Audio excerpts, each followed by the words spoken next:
Like, I don't even know what it's going to be like to not call my best friend anymore. The sad reality friends and family members are forced to face just one day after the deadliest mass shooting in U.S. history. Police say that the number of victims is now at 59. 3 have yet to be identified, and more than 500 were wounded. Meanwhile, the FBI continues gathering evidence at the shooting scene along the Las Vegas Strip. They've wrapped up their investigation into if Stephen Paddock's home in Reno. Police still don't have a motive, but within the last hour, investigators named the suspect, Stephen Paddock's girlfriend, Mary Lou Danley, a person of interest. First, though, we want to focus on the survivors and victims of the tragedy. Many are still just trying to make sense of it all. One couple described the scene of the shooting as a war zone and say they were only to make it out without injury when that shooter decided to reload. Right. I was scared the whole time because the shooting never stopped. I mean, it stopped for like seconds, and then it would start shooting again, and you're out in the open in the middle of the field. Like, there's nowhere to go. There's nowhere to hide. Not everybody was as lucky as the sailors there to find cover and make it out without injury. Now, Fox 5's Good Day Atlanta anchor Sharon Lawson is live in Las Vegas tonight, where we are learning more about some of the innocent victims of that shooting. Sharon.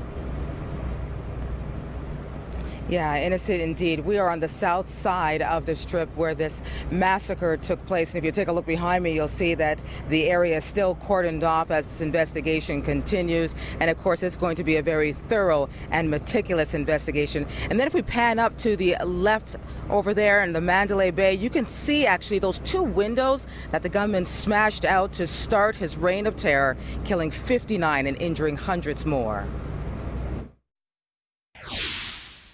Like, I don't even know what it's going to be like to not call my best friend anymore. Tell them something stupid, like random thing at 2 p.m. So it's going to be interesting to not have that anymore. A wife gets the devastating news she never thought she'd have to hear. Christopher Roybal from Riverside, California, is one of the 59 killed during the massacre on the Las Vegas Strip. The 28-year-old described by his co-workers as a guy that could always put a smile on your face. If I start talking about her, I know I'm going to cry. It's okay. I worked with her for 15 years. She taught me everything I know. She was my supervisor. She was the best person. Dana Gardner was at the concert with co-workers when she lost her life. Dana was no stranger to tragedy. She lived and worked in San Bernardino County, California, which was a site of a terror attack that killed 14 people in 2015. Our hearts are just broken and filled with sadness. Mrs. Parks was just an amazing individual from the moment she stepped on our campus. Jennifer Parks, best known by those close to her as Jenny, was on a weekend trip to Vegas with her husband from Palmdale, California. Friends and colleagues say it's Jenny's smile that could light up a room. Her husband Bobby was hit in the hand and arm, reportedly by the same bullet that took Jennifer's life. The father, the dad, husband, how does he take all this in? It's just something that's so difficult, and it's hard to accept, and my heart goes out to him. Heartbreaking, heartbreaking indeed. And you know what? Condolences are pouring out on social media, and we're also noticing makeshift memorials and vigils popping up all across the city.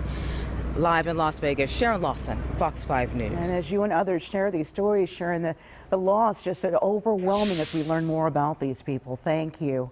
On the official GoFundMe account for the victims of Sunday's mass shooting in Las Vegas raised $4 million in just 24 hours, more than $4 million. The Oakland Raiders and the NFL Foundation each made a $50,000 donation, and Las Vegas businessman Stephen Klubeck has given $50,000 multiple times.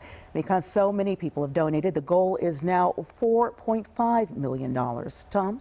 Tonight, we're getting a look inside the exact room on the 32nd floor of the Mandalay Bay used by the gunman Stephen Paddock. A man from North Carolina shot this video when he stayed there in that exact room a year ago. He posted the video on Facebook with the caption, "Yes, we are shocked." The video ironically ends with a view of right down onto that concert area. Deidre?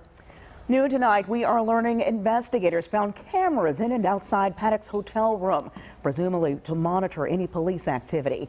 Well, one was placed in a food service cart. Well, they also discovered nearly 24 firearms. Police say he brought them in 10 suitcases. Among them were rifles with scopes and 2 devices known as bump stocks that made his guns fire a number of bullets in rapid succession. Well, Fox 5's Morris Diggs joining us with a closer look at bump stocks and what they can do. Morris? Well, they're relatively inexpensive and you can purchase one without any paperwork. A gun dealer explained how the accessory can increase the rate of fire. It's a little bit quicker, but it's not as fast as a full auto. These are rifle rounds, the type that proved so devastating in the mass killings in Nevada. According to the authorities, the gunman retrofitted at least some of his arsenal with an accessory called a slide rifle or bump stock. Are these popular? They are. With being in the media, people are calling, looking for them, but we have one available. It costs under $300, or at least that was the price before the Las Vegas incident, and it requires nothing special to make the purchase. The accessory accelerates how fast a weapon can fire.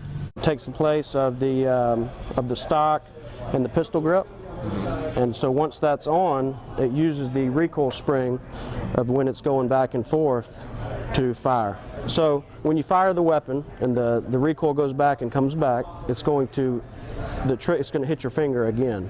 So it's going to fire every time. Imagine, with the attachment, a person can fire several hundred rounds a minute if it is put on correctly.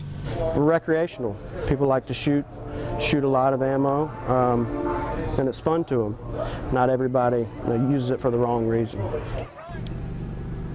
So what about the potent, fully automatic rifle? Well, essentially, those are available right now only to law enforcement and the military.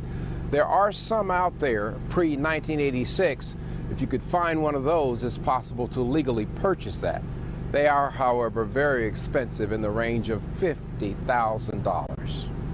Reporting live from Cobb County, I'm Morris Diggs, Fox 5 News. Morris, thanks. Tonight, there's a report investigators are looking into a $100,000 money transfer that Paddock made to the Philippines last week. Paddock's girlfriend, Mary Lou, has ties to the Philippines, but investigators don't know who that money is intended for. Today, Paddock's brother, Eric, offered an explanation of what he believes is the motive for that transfer. Clue that reveals Steve is that he transferred $100,000 to the Philippines to take care of Mary Lou. And you guys think he's an evil genius. How can you not think that it's very easy that he manipulated Mary Lou? Mary Lou's a smart lady, I'm not saying, but he could have the reason they found this stuff in the Mesquite house, he could have very easily not gone. He had multiple houses, and a bunch of the hotels, not any hotel, but many of the hotels, he walks in and says, give me a room. They give him a room for a week. Eric Paddock says that his brother would not have considered $100,000 much money and that this transfer would be nothing out of the ordinary. The Las Vegas sheriff says that he doesn't believe Danley is involved. We have continuing coverage of the Las Vegas massacre throughout the newscast tonight. And remember, you can get updates anytime on fox5atlanta.com and our Fox 5 Atlanta Facebook page. Also in the news tonight.